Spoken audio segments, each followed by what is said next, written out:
Latest खबरें पाने के लिए कल्याण टुडे चैनल को सब्सक्राइब करें और नोटिफिकेशन पाने के लिए बेल आइकॉन बजाएं। तो मेरे कार्यक्रम करता आया हूँ, साथ में सरकार के चाहे मुख्यमंत्री हो और मंत्री हो, तमाम लोग करते आए। आज के दिन अराजकता फैलाना अगर उद्देश्य है तो अलग बात है। अगर कृषि कानूनों के लिए किसानी बचाना उद्देश्य है तो इन लोगों को चर्चा करनी चाहिए। मैं तो निरंतर कह रहा हूँ, वो 40 लोग गायब क्यों हैं? जिन लोगों ने शुरुआत में ये बात करी थी कि एमएसपी ख़त्म हो जाएगी, मंडियां बंद हो जाएंगी, ज़मीनों पे कब्जे हो जाएंगे, 3 उद्देश्यों के साथ ये पूरी मूवमेंट शुरू हुई थी। आज अगर हम देखें तो ये तीनों चीज़ें एग्जिस्ट करती हैं। प्रिक्योरमेंट लार्ज लेवल पर हुई। हरियाणा प्रदेश ने खरीफ में 15,500 करोड़ की प्रिक्योरमेंट कर किसान के खाते में पैसे भेजे। 4 दिन पहले हमने सिरसा के अंदर 56 एकड़ ज़मीन खरीदी, जिसमें अब एडिशनल मंडी हम बनाने का काम करेंगे। तो मंडियाँ तो बढ़ रही है, ख़त्म नहीं हो रही। और कोई एक भी ऐसा केस नहीं है जहाँ कॉन्ट्रेक्चुअली किसी के साथ अगर किसी ने टर्म्स करे हैं तो उसकी ज़मीन पे कब्जा हुआ हो, ना हमारे संज्ञान में ये मामला आया। मैं तो फिर भी इन लीडर्स से कहना चाहूँगा कि आप बड़प्पन दिखाइए, आप चर्चा केंद्र से करिए। प्रधानमंत्री ने भी डेफर करने की बात करी थी, अमेंडमेंट्स लाने की बात करी थी। अगर असली उद्देश्य किसानी बचाना है तो आप लोगों को चर्चा दोबारा शुरू करनी पड़ेगी और दोनों के बीच में एक पॉजिटिव विश्वास पैदा करना पड़ेगा। करनाल में जो हुआ, तो इससे पहले भी कई जगह वायलेंस हुआ, झड़प हुई पुलिस के बीच में, किसानों के बीच में। बाद में फिर रस्साकसी चलती है, किसानों को छोड़ दिया जाता है बाद में। तो आप क्या समझते हैं कि जिस तरीके का करनाल में हुआ इंसिडेंट? देखिए, जिस तरह की वीडियो आई कि कस्सी के साथ पुलिस वाले पे 2 बार हमला हुआ, अगर आप किसी की लाइफ के ऊपर बनकर आएगी तो कोई माला लेके वेट नहीं करेगा। पुलिस को लाठीचार्ज करना पड़ा और law and order situation control करना पुलिस का काम है।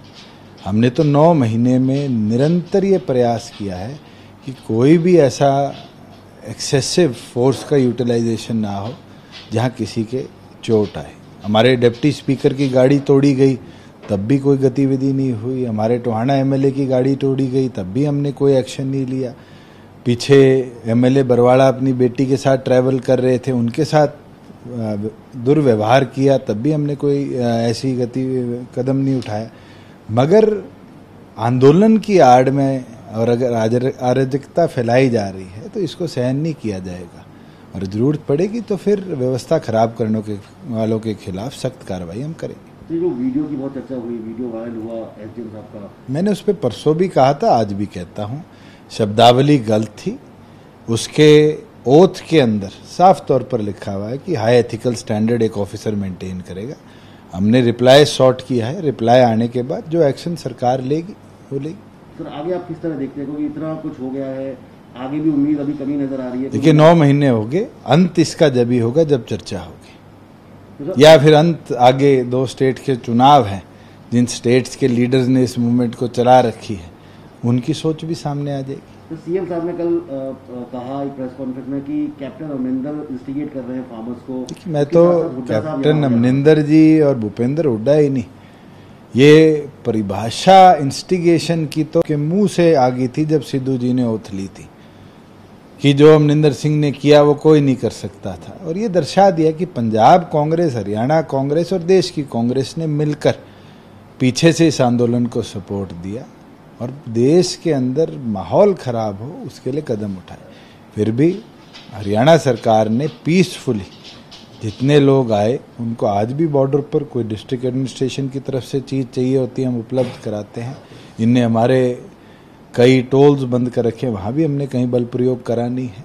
मगर अब समय आ चुका, अगर ये लोग चर्चा नहीं करते और इस तरह की बर्बरता दिखाते हैं तो हम फिर सख्त कार्रवाई करेंगे। और आपको लगता है सर कि ये जिस तरीके का आंदोलन चल रहा है और सरकार के खिलाफ जिस तरीके का माहौल बनाया जा रहा है, कहीं ना कहीं सरकार ने जितनी, जैसे कि आपने प्रेस कॉन्फ्रेंस में भी बोला और अभी भी बताया कि एमएसपी पे दिया जा रहा है बहुत सारे प्रोडक्ट्स के ऊपर, तो सरकार कहीं ना कहीं समझाने मैं तो आप इन 40 लोगों से आपके माध्यम से पूछना चाहूँगा कि हरियाणा प्रदेश की डायरेक्ट बैंक ट्रांसफ़र की जो नीति थी, जो मैंने साल पहले शुरू करी कि खातों में पैसा देंगे किसान के, क्या पंजाब ने उसको वीट में अपनाया नहीं, अपनाया है और पैडी में भी अपनाएगी। हमारी मंडी से अच्छी ऑर्गेनाइज्ड मंडी देश में नहीं है। हम तो चाहते हैं देश इस मॉडल को कॉपी करे।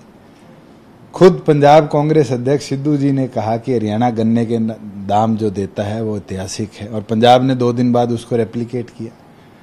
हमारी एग्रीगेरियन इकोनॉमी, कृषि इकोनॉमी जो है वो बहुत सॉलिड है और हम इसको और मजबूत बनाएंगे। आगे जो प्रोक्योरमेंट सीजन पैडी का आएगा, आप देखना, पैडी हो, बाजरा हो, मूंग हो, मूंगफली हो, कोई और फसल हो, हम तमाम फसलों की तारीख भी निर्धारित कर चुके हैं, मंडियां भी निर्धारित कर चुके हैं और प्रोक्योरमेंट प्रोसेस को भी और बेहतरीन तरीके से। सरकार इतना कुछ कर रही है तो लेकिन कहीं ना कहीं किसान समझ नहीं पा रहे या सरकार नहीं समझा पा रही। मैं तो आपसे चाहूँगा कि आप फील्ड में जाइए, आंदोलनकारियों को छोड़कर तो आम किसान से, उससे पूछिए कि क्या उसको मंडी में रात को सोना पड़ा, क्या उसकी फसल 1 दिन में बिकी नहीं, क्या उसके 2 दिन में 3 दिन में पैसे खाते में नहीं आए, और अगर लेट आए तो उस पर हमने 9% इंटरेस्ट भी दिया है।